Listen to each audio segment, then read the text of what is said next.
Hello everybody! Kumusta po kayo? Nabuang na. So may isi-share ako sa inyo guys. This happened the day before yesterday. Ano bang araw ngayon? Nangyari ito nung Friday.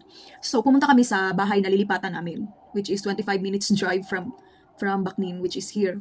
And then, pumunta kami doon para maglinis and nagpaiwan ako sa bahay na yun kasama yung isang cleaner na hindi naman siya masyadong matanda, lalaki. Nagpaiwan ako and bumalik si Lian dito para kumain and prepare kasi may pasok siya. I mean, may trabaho siya sa hapon na yan at sa gabi. So, ganito.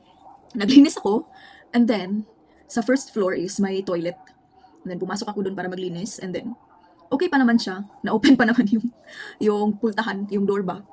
And then, the second time, ako na lang mag-isa sa bahay, guys. As in, gabi na, ako na lang mag-isa. Time, it's around 8 or 9. 8. Yeah, 8. Almost 8. Yeah. I think mga 7:50 plus something, ganun. And then, pumasok ako sa toilet para maglinis ng mop. Gusto kong linisan kasi ang dumi na masyado. Kasi ang dumi ng bahay na yun, guys. Walang tumira kasi. So, ganun. Tapos nung bubuksan ko na yung pinto, is hindi siya ma-open. Wala. Yung isip ko, lapat tayo na. Sa una ni Rod, oh my God. So, yun, hindi siya ma-open. And then, nag-vlog ako lang sa loob. So, i-insert ko na lang yung clip. Hello everyone, I'm here inside the bathroom now in our new house and I am locked. I cannot open the door, but I'm gonna try. Let's see. So this one.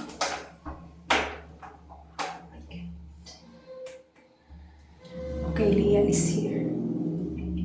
I think it's him. Let's try.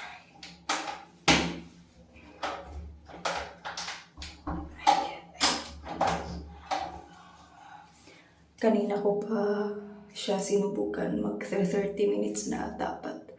I still can't open it. I don't know what happened. Pumasok ako kanina dito but na-open pa naman yun. And then the second time, hindi na siya na-open. Ayan. Ito. Dalawang locked. Sakit sa yung okay. Lingkod sila sa bawal.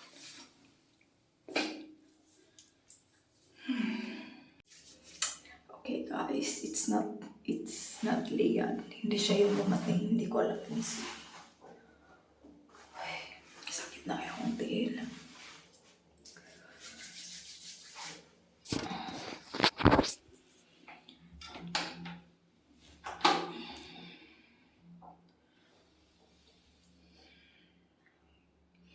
Kapoy kay kog limpyo. Tulog ka kwarto. I mean, tulog ka floor akong gilimpyuhan. And each floor ay 2 rooms. Ay, kakapoy. Kamalas ba?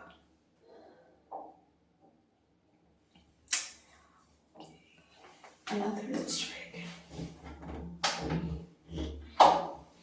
Help me.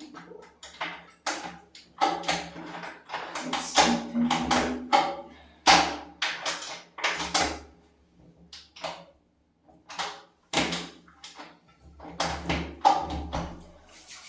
Ay, legit siya.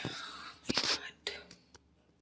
Good thing, nadala na ako akong cellphone na rin sa sulod sa CR. Pag ang signal, hinay kayo. Tabang. Help me. Okay guys, Lian is here finally. Okay. The door is locked outside. That's why I can't get out. I don't know what happened.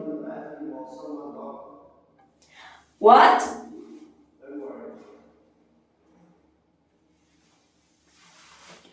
I'm gonna get out soon. And ganun yung nangyari.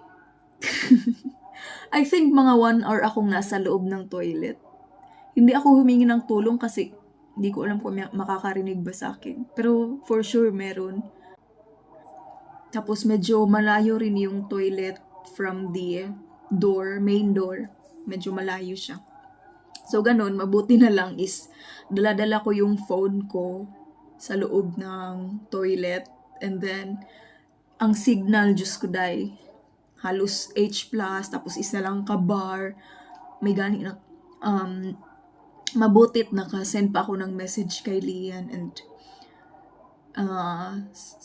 nag-text ako sa kanya ng wait for me, nandito pa ako sa bahay, na-trap ako, na-lock ako sa loob ng toilet, ganun yung chat ko sa kanya. Pero matagal siyang na-send, kaya sabi ko, Lord, please, isend mo to, please, please.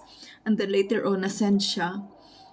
And hindi nabasa nila yan kasi may pasok nga siya. I mean, may klase nga siya. Yung tuturo siya sa I think mga 10 minutes drive from our new house sa kanyang tinuturuan. Yeah, mga 10 minutes yun. And then pagkabasa na niya, sinabi niya lang na I'm coming. As in, 1 hour akong na-trap sa loob ng toilet. And kapoy na kayo sa sulod, as in kay busy whole afternoon ko naglimpyo, tapos matrap ko sa toilet 1 oras akong bagtak perte kasakit sus. Okay, share ko lang guys. And then sinabi ko sa kanya na hindi na ako papasok sa toilet na yan. Anyway, that's it. Yun lang. I-share ko yung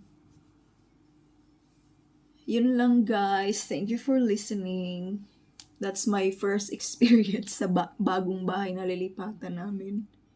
Nakakaloka!